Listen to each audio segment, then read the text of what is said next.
सोने का हार। हाँ सफाई वाले, अभी तक सफाई नहीं हुई। हो गई है साहब जी, बस कचरा साफ कर रहा था। और आपकी दुकान की डस्टिंग भी कर दूं? नहीं नहीं, डस्टिंग मैं खुद कर लूंगा। मेरी पूरी दुकान में सोना पड़ा है, तुम्हारे जैसे लोगों का क्या भरोसा, हाथ मार लो। काम नहीं करवाना तो ना करवाएं साहब जी, इल्जाम तो ना लगाएं। मैं ऐसा आदमी बिल्कुल नहीं हूँ। हाँ हाँ पता है मुझे तुम जैसे लोगों का। बस जल्दी से ये बार बार की सफाई कर दे। ठीक है जी। अरे यार आज तो लॉटरी लग गई, सोने का हार निकल आया सोफे के नीचे से। एक बार फिर देखता हूँ कुछ और भी पड़ा होगा। कुछ नहीं है, बस यही लेके निकल जाता हूँ।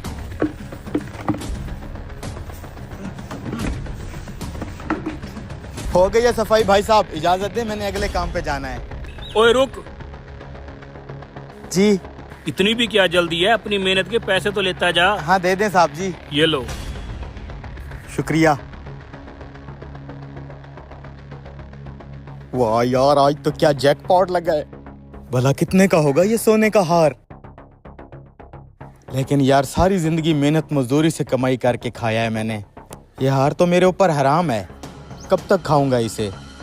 सुना भाई दी में उस्ताद, चाय पीने हैं तेरे पास, 2 कप चाय तो मंगा ले। और रुको यार, तुम्हें चाय की पड़ी है, यहाँ मेरा सोने का कीमती हार गुम हो गया है। हार गुम हो गए? किसी ने चुरा तो नहीं लिया? मेरे सिवा आज दुकान में आए कोई नहीं है। हाँ वो सफाई वाला, वो पकड़ो उसे। हराम तो हराम होता है यार, वापस कर देता हूँ बस। भाई साहब ये आपका हार। भाई देखा मेरा शक सही निकला, इस साले सफाई वाले ने सोने का हार चुराया था। नहीं भाई मैंने चोरी नहीं की, आपका ये हार सोफे के नीचे गिरा हुआ था, मुझे वहाँ से मिला है। मानता हूँ पहले मेरे दिल में लालच जरूर आई थी, लेकिन बाद में मैंने सोचा मुझे हराम की जरूरत नहीं है, मैं तो आपको वापस देने आ रहा था। ये साला कहानियां बना रहा है सजा से बचने के लिए। तू इसलिए अच्छा बन रहा है क्योंकि हमें पता चल गया है। ऐसी बैग बात इधर ला। भाई मेरे बैग में कुछ नहीं है। देखने तो दे, कुछ और भी चुरा के जा रहा होगा तू। भाई बैग में तो कुछ नहीं है, लेकिन ये बैग हमने इसको वापस नहीं करना, इसकी यही सजा है। अरे भाई मेरा बैग वापस करो, सामान है उसमें। शराफत से मेरा बैग दे दो वरना अच्छा नहीं होगा। अबे क्या कर लेगा तू, नहीं देना बैग? ओए बैग पकड़। अबे ये रहा तेरा बैग, आजा मुझसे ले ले। भाई दे दो, वापस करो मेरा बैग, नहीं तो मैं कह रहा हूँ पछताओगे तुम। साले शुक्र कर, सिर्फ तेरा बैग छीना है, तुझे पुलिस के हवाले नहीं किया, चोर कहीं के। दे दो मेरा बैग, दे दो। अबे चोर कहीं के, कौन सा बैग? साले नीचे क्या कर रहा है? ऊपर है बैग, ऊपर देख। कोई बात नहीं, मेरे बैग में कुछ भी नहीं है, सिर्फ सफाई करने वाला सामान है, रख लो तुम। ए भैया थोड़ा आगे तक लिफ्ट तो दे दे मुझे। सालो जो मैं लेके जा रहा हूँ ना, जरा अपनी जेबें चेक करो एक बार। क्या मतलब जेबें चेक करो? अबे हमारी जेबें। जेबें? ये रही तुम्हारी जेबें। सालो जब तुम मेरे बैग के साथ खेल रहे थे ना, तब मैं इस कैंची से तुम्हारी जेबों के साथ खेल रहा था। है भी सबकी जेब में आईफोन महंगे महंगे। चल भैया निकल, दिहाड़ लग गई, निकल निकल निकल निकल। अबे साले जेबें ले गया काट के। अरे ये मेरी गाड़ी को क्या हो रहा है? ये क्या हो रहा है मेरे साथ? ए भाई बाहर निकल के देख, गर्मी की वजह से हमारी गाड़ी पिघल के गिर रही है। अबे वो छोड़, तू ये न्यूज़ सुन। ब्रेकिंग न्यूज शामिल करते हैं। जो गर्मी की शिद्दत आज रिकॉर्ड की गई है, उसकी मिसाल इतिहास में कहीं नहीं मिलती।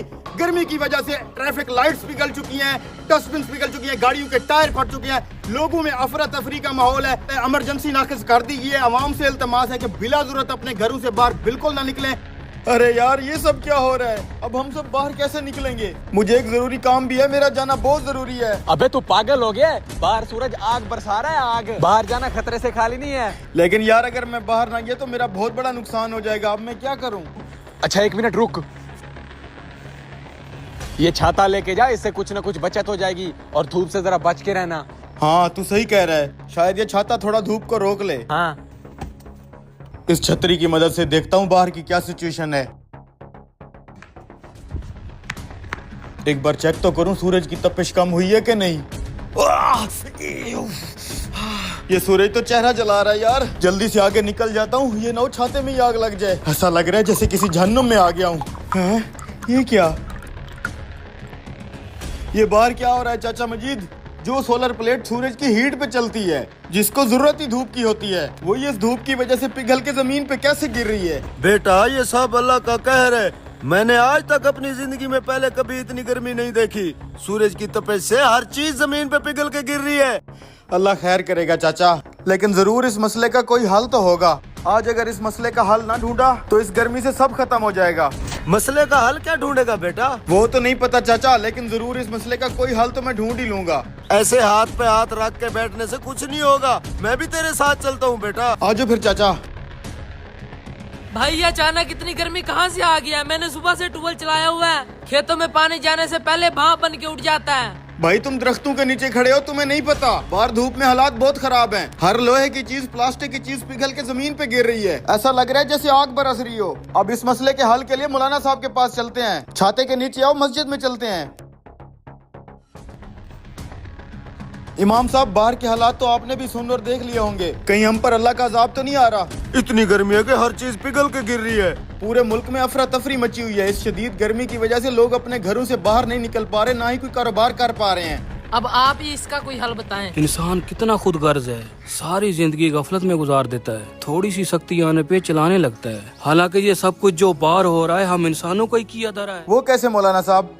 हर साल हम इंसान चंद पैसों की खातर लाखों दरख्त काट देते हैं। तुम्हें पता है एक दरख्त कितनी ठंडक रखता है? जैसे फिजा में तो एयर कंडीशन ऐसी चल रहे हो, वो भी फ्री में, बगैर बिजली के। ये है मेरी अल्लाह की कुदरत। इसका मतलब है मौलाना साहब, ये जो इतनी गर्मी हो रही है दरख्तों की कमी की वजह से हो रही है। लेकिन इस मसले का अब क्या करेंगे मौलाना साहब? हम बाहर कैसे निकलेंगे?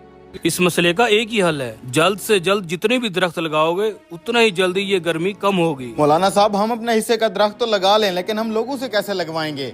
बेटा तुम अपने हिस्से का दरख्त लगाओ, बाकी सब लोग भी जरूर लगाएंगे।